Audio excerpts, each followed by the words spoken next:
Kakkanad NCC ക്യാമ്പിലെ ഭക്ഷ്യവിഷബാധയിൽ അന്വേഷണം ആരംഭിച്ചു. DMO റിപ്പോർട്ട് തേടി. ക്യാമ്പ് നിർത്തിവെച്ചത് ഇന്നലെ രാത്രി.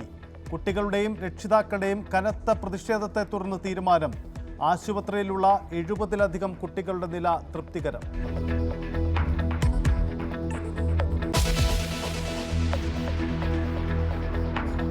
VD സതീശന്റെ വിയോജിപ്പ് വകവയ്ക്കാതെ K സുധാകരൻ. കോൺഗ്രസ് പുനഃസംഘടനയുമായി KPCC അധ്യക്ഷൻ മുന്നോട്ട്.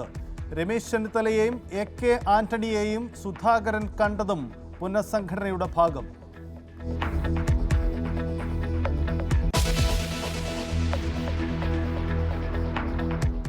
CBCI ആസ്ഥാനത്തെ മോദിയുടെ ക്രിസ്തുമസ് ആഘോഷത്തെ പരോക്ഷമായി വിമർശിച്ച് ഓർത്തഡോക്സ് ബിഷപ്പ്. അവിടെ പുൽക്കൂട് ആദരിക്കുന്നു, ഇവിടെ പുൽക്കൂട് നശിപ്പിക്കുന്നു എന്ന് യുഹാനോൻ മാർ മിലിത്തിയോസ്.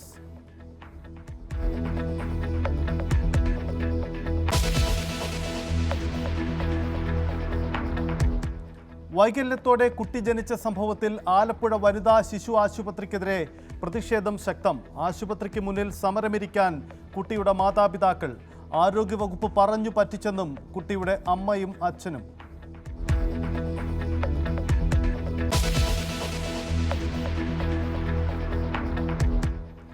ശബരിമലയിലേക്കുള്ള പ്രതിദിന തീർത്ഥാടകരുടെ എണ്ണം 1,00,000 കടന്നു. ഇന്നലെ ദർശനത്തിനെത്തിയത് 1,05,000 തീർത്ഥാടകർ. ഇന്നും സന്നിധാനത്ത് തീർത്ഥാടക തിരക്ക്.